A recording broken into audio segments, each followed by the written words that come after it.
15. Miss Ying-Ning, or the Laughing Girl. At Lo Tien in the province of Shantung, there lived a youth named Wang Tzu-fu, who had been left an orphan when quite young. He was a clever boy and took his bachelor's degree at the age of 14, being quite his mother's pet, and not allowed by her to stray far away from home. One young lady to whom he had been betrothed having unhappily died, he was still in search of a wife, when on the occasion of the Feast of Lanterns, his cousin Wu asked him to come along for a stroll.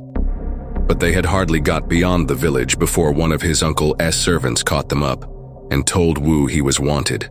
The latter accordingly went back, but Wang, seeing plenty of nice girls about and being in high spirits himself, proceeded on alone. Amongst others, he noticed a young lady with her maid. She had just picked a sprig of plum blossom and was the prettiest girl he had ever heard of. A perfect bunch of smiles. He stared and stared at her quite regardless of appearances, and when she had passed by, she said to her maid, "That young fellow has a wicked look in his eyes." As she was walking away, laughing and talking, the flower dropped out of her hand, and Wang, picking it up, stood there disconsolate as if he had lost his wits. He then went home in a very melancholy mood, and putting the flower under his pillow, lay down to sleep. He would neither talk nor eat, and his mother became very anxious about him and called in the aid of the priests. By degrees, he fell off in flesh and got very thin, and the doctor felt his pulse and gave him medicines to bring out the disease. Occasionally, he seemed bewildered in his mind, but in spite of all his mother's inquiries would give no clue as to the cause of his malady. One day when his cousin Wu came to the house, Wang's mother told him to try and find out what was the matter, and the former, approaching the bed gradually and quietly, led up to the point in question. Wang, who had wept bitterly at the sight of his cousin, now repeated to him the whole story, begging him to lend some assistance in the matter. "How foolish you are, cousin," cried Wu. "There will be no difficulty at all. I'll make inquiries for you. The girl herself can belong to a very aristocratic family to be walking alone in the country. If she's not already engaged, I have no doubt we can arrange the affair. And even if she is unwilling, an extra outlay will easily bring her round. You make haste and get well. I'll see to it all." Wang's features relaxed when he heard these words, and Wu left him to tell his mother how the case stood, immediately setting on foot inquiries as to the whereabouts of the girl. All his efforts, however, proved fruitless, to the great disappointment of Wang's mother. For since his cousin's visit, Wang's color and appetite had returned. In a few days, Wu called again, and in answer to Wang's questions, falsely told him that the affair was settled. "Who do you think the young lady is?" said he. "Why, a cousin of ours who is only waiting to be betrothed. And though you two are a little near, I dare say the circumstances of the case will be allowed to overrule this objection."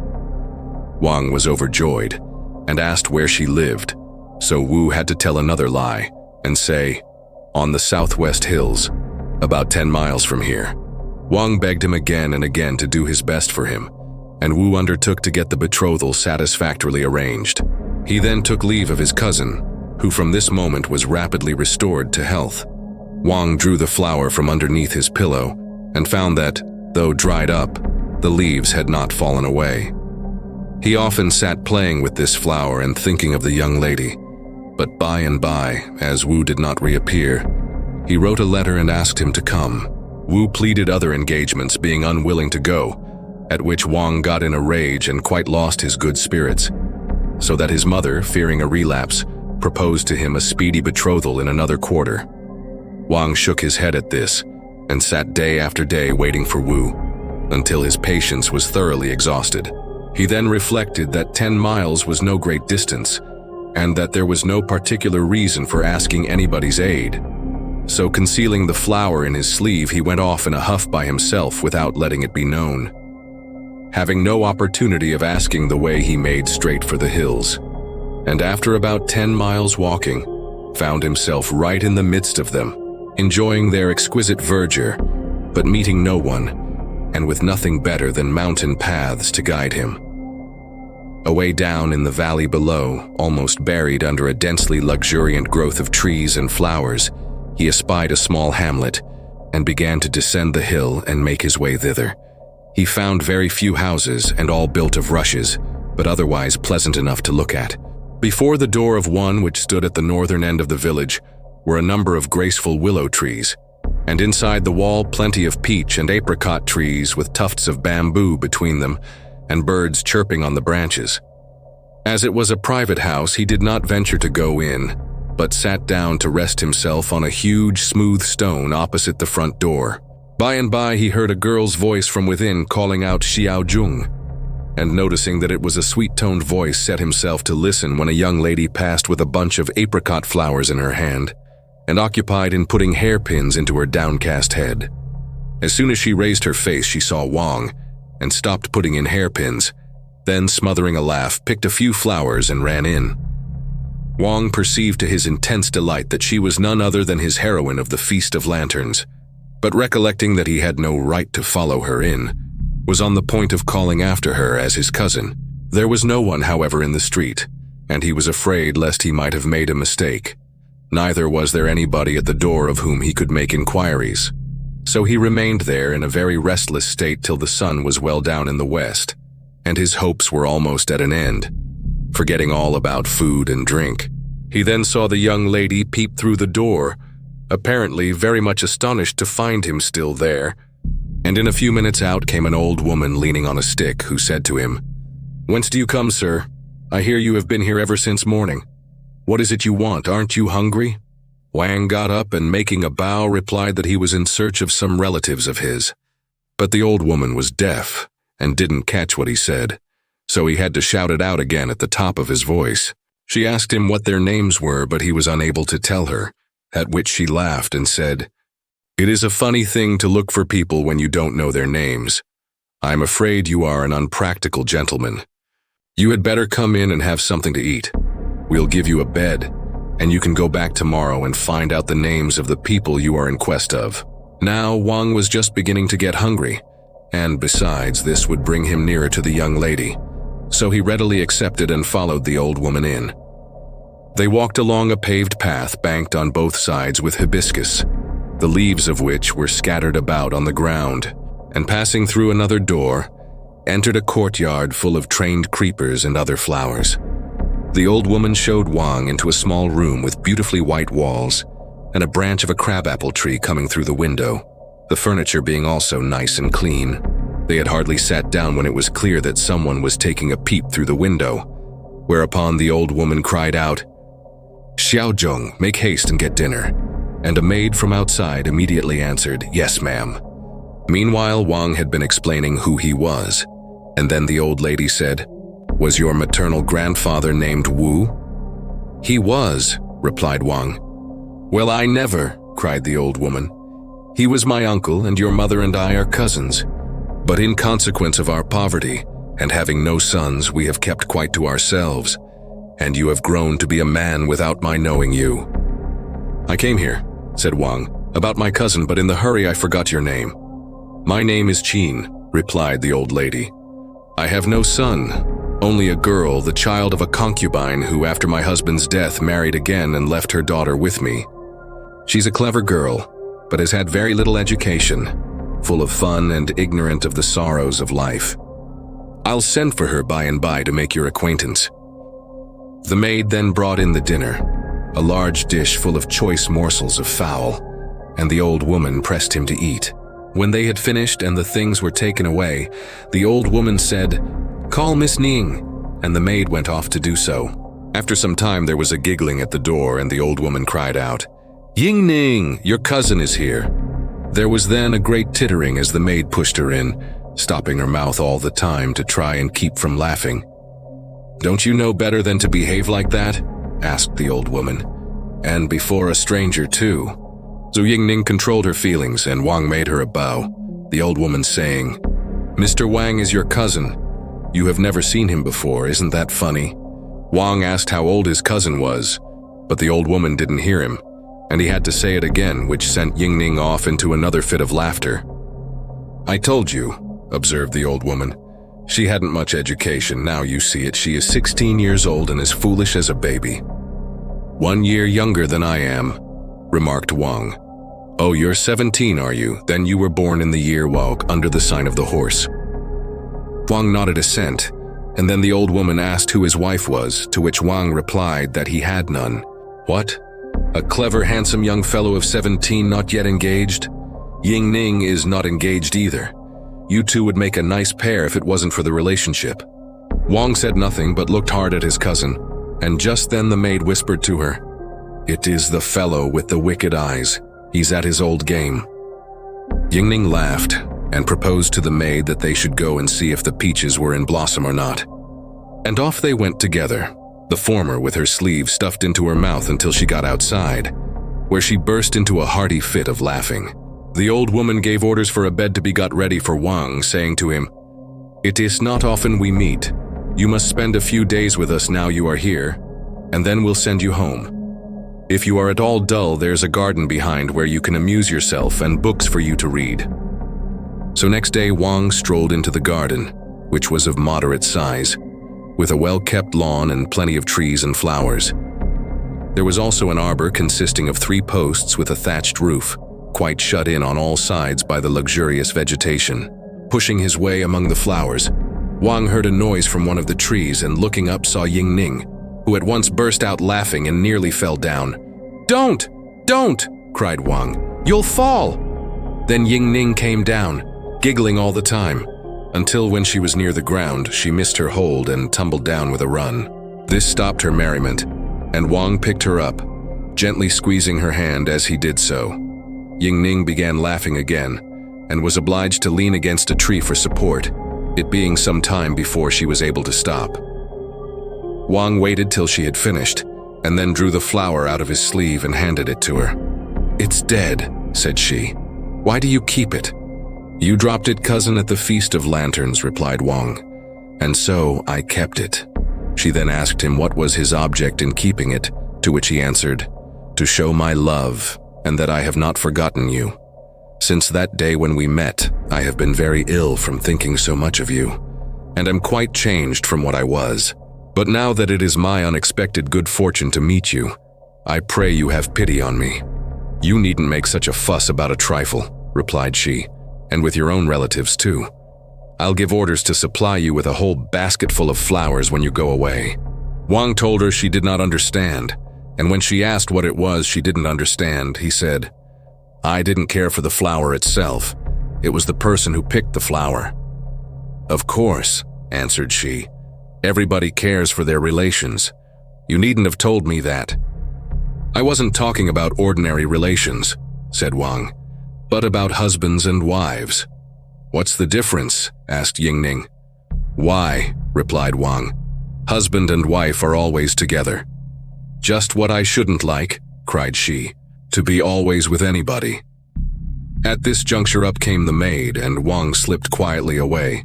By and by they all met again in the house, and the old woman asked Ying-Ning where they had been, whereupon she said they had been talking in the garden. "Dinner has been ready a long time. I can't think what you have had to say all this while," grumbled the old woman. "My cousin," answered Ying-Ning, "has been talking to me about husbands and wives."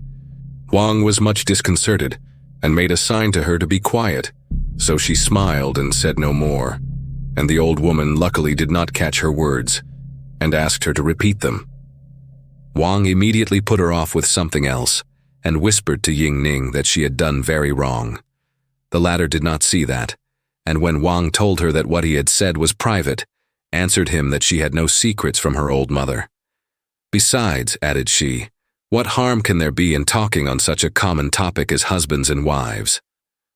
Wang was angry with her for being so dull, but there was no help for it, and by the time dinner was over, he found some of his mother's servants had come in search of him, bringing a couple of donkeys with them. It appeared that his mother, alarmed at his non-appearance, had made strict search for him in the village, and when unable to discover any traces of him, had gone off to the Wu family to consult. There, her nephew, who recollected what he had previously said to young Wang, advised that a search should be instituted in the direction of the hills, and accordingly the servants had been to all the villages on the way, until they had at length recognized him as he was coming out of the door. Wang went in and told the old woman begging that he might be allowed to take Ying-Ning with him. "I have had the idea in my head for several days," replied the old woman, overjoyed, "but I am a feeble old thing myself and couldn't travel so far. If, however, you will take charge of my girl and introduce her to her aunt, I shall be very pleased." So she called Ying-Ning, who came up laughing as usual, whereupon the old woman rebuked her, saying, "What makes you always laugh so? You would be a very good girl but for that silly habit. Now here's your cousin who wants to take you away with him. Make haste and pack up." The servants who had come for Wang were then provided with refreshment, and the old woman bade them both farewell, telling Ying-Ning that her aunt was quite well enough off to maintain her and that she had better not come back. She also advised her not to neglect her studies and to be very attentive to her elders, adding that she might ask her aunt to provide her with a good husband. Wang and Ying-Ning then took their leave, and when they reached the brow of the hill, they looked back and could just discern the old woman leaning against the door and gazing towards the north. On arriving at Wang's home, his mother, seeing a nice-looking young girl with him, asked in astonishment who she might be, and Wang at once told her the whole story. "But that was all an invention of your cousin Wu's," cried his mother. "I haven't got a sister, and consequently I can't have such a niece." Ying-Ning here observed, "I am not the daughter of the old woman. My father was named Qin and died when I was a little baby, so that I can't remember anything." "I had a sister," said Wang's mother, "who actually did marry a Mr. Qin, but she died many years ago, and can't be still living, of course. However, on inquiring as to facial appearance and characteristic marks, Wang's mother was obliged to acknowledge the identity, wondering at the same time how her sister could be alive when she had died many years before. Just then in came Wu, and Ying-Ning retired within, and when he heard the story, remained some time lost in astonishment, and then said, "Is this young lady's name Ying-Ning?" Wang replied that it was and asked Wu how he came to know it. "Mr. Qin," answered he, "after his wife's death was bewitched by a fox and subsequently died. The fox had a daughter named Ying-Ning, as was well known to all the family. And when Mr. Qin died, as the fox still frequented the place, the Taoist Pope was called in to exorcise it. The fox then went away, taking Ying-Ning with it, and now here she is." While they were thus discussing, peals of laughter were heard coming from within, and Mrs. Wang took occasion to remark what a foolish girl she was. Wu begged to be introduced, and Mrs. Wang went in to fetch her, finding her in an uncontrollable fit of laughter, which she subdued only with great difficulty, and by turning her face to the wall. By and by she went out, but after making a bow, ran back and burst out laughing again, to the great discomfiture of all the ladies. Wang then said he would go and find out for them all about Ying-Ning and her queer story, so as to be able to arrange the marriage. But when he reached the spot indicated, village and houses had all vanished, and nothing was to be seen except hill flowers scattered about here and there. Wu recollected that Mrs. Qin had been buried at no great distance from that spot. He found, however, that the grave had disappeared, and he was no longer able to determine its position. Not knowing what to make of it all, he returned home, and then Mrs. Wang told him she thought the girl must be a disembodied spirit. Ying-Ning showed no signs of alarm at this remark. Neither did she cry at all when Mrs. Wang began to condole with her on no longer having a home. She only laughed in her usual silly way, and fairly puzzled them all. Sharing Miss Wang's room, she now began to take her part in the duties of a daughter of the family. And as for needlework, they had rarely seen anything like hers for fineness. But she could not get over that trick of laughing, which, by the way, never interfered with her good looks, and consequently rather amused people than otherwise, amongst others a young married lady who lived next door. Wang's mother fixed an auspicious day for the wedding, but still feeling suspicious about Ying-Ning, was always secretly watching her. Finding, however, that she had a proper shadow, and that there was nothing extraordinary in her behavior, she had her dressed up when the day came in all the finery of a bride, and would have made her perform the usual ceremonies, only Ying-Ning laughed so much she was unable to kneel down. They were accordingly obliged to excuse her, but Wang began to fear that such a foolish girl would never be able to keep the family council. Luckily, she was very reticent and did not indulge in gossip, and moreover, when Mrs. Wang was in trouble or out of temper, Ying-Ning could always bring her round with a laugh. The maidservants, too, if they expected a whipping for anything, would always ask her to be present when they appeared before their mistress, and thus they often escaped punishment. Ying-Ning had a perfect passion for flowers. She got all she could out of her relations, and even secretly pawned her jewels to buy rare specimens, and by the end of a few months, the whole place was one mass of flowers. Behind the house there was one especial tree which belonged to the neighbors on that side, but Ying-Ning was always climbing up and picking the flowers, for which Mrs. Wang rebuked her severely, though without any result. One day the owner saw her and gazed at her some time in rapt astonishment. However, she didn't move, deigning only to laugh. The gentleman was much smitten with her, and when she smilingly descended the wall on her own side, pointing all the time with her finger to a spot hard by, he thought she was making an assignation. So he presented himself at nightfall at the same place, and sure enough, Ying-Ning was there. Seizing her hand to tell his passion, he found that he was grasping only a log of wood which stood against the wall, and the next thing he knew was that a scorpion had stung him violently on the finger. There was an end of his romance, except that he died of the wound during the night, and his family at once commenced an action against Wang for having a witch wife. The magistrate happened to be a great admirer of Wang's talent, and knew him to be an accomplished scholar. He therefore refused to grant the summons, and ordered the prosecutor to be bambooed for false accusation. Wang interposed and got him off this punishment, and returned home himself. His mother then scolded Ying-Ning well, saying, "I knew your too playful disposition would someday bring sorrow upon you, but for our intelligent magistrate we should have been in a nice mess. Any ordinary hawk-like official would have had you publicly interrogated in court, and then how could your husband ever have held up his head again?" Ying-Ning looked grave, and did not laugh this time, and Mrs. Wang continued, "There's no harm in laughing as long as it is seasonable laughter."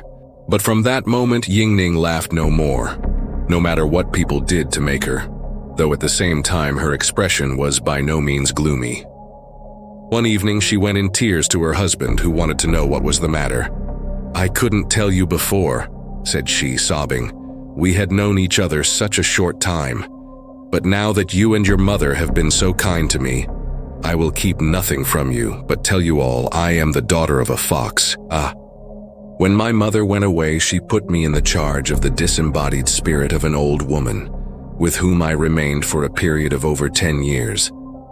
I have no brothers, only you to whom I can look. And now my foster mother is lying on the hillside with no one to bury her and appease her discontented shade. If not too much, I would ask you to do this, that her spirit may be at rest, and know that it was not neglected by her whom she brought up." Wang consented, but said he feared they would not be able to find her grave, on which Ying-Ning said there was no danger of that, and accordingly they set forth together. When they arrived, Ying-Ning pointed out the tomb in a lonely spot amidst a thicket of brambles, and there they found the old woman's bones. Ying-Ning wept bitterly, and then they proceeded to carry her remains home with them, subsequently interring them in the Qin family vault. That night, Wang dreamt that the old woman came to thank him, and when he waked, he told Ying-Ning, who said that she had seen her also, and had been warned by her not to frighten Mr. Wang. Her husband asked why she had not detained the old lady, but Ying-Ning replied, "She is a disembodied spirit, and would be ill at ease for any time surrounded by so much life." Wang then inquired after Xiao Zhong, and his wife said, "She was a fox too, and a very clever one. My foster mother kept her to wait on me, and she was always getting fruit and cakes for me, so that I have a friendship for her and shall never forget her. My foster mother told me yesterday she was married." After this, whenever the great fast day came round, husband and wife went off without fail to worship at the Qin family tomb. And by the time a year had passed, she gave birth to a son, who wasn't a bit afraid of strangers, but laughed at everybody, and in fact, took very much after his mother. Thanks for watching. Please like the video, and subscribe to the channel for more excellent content.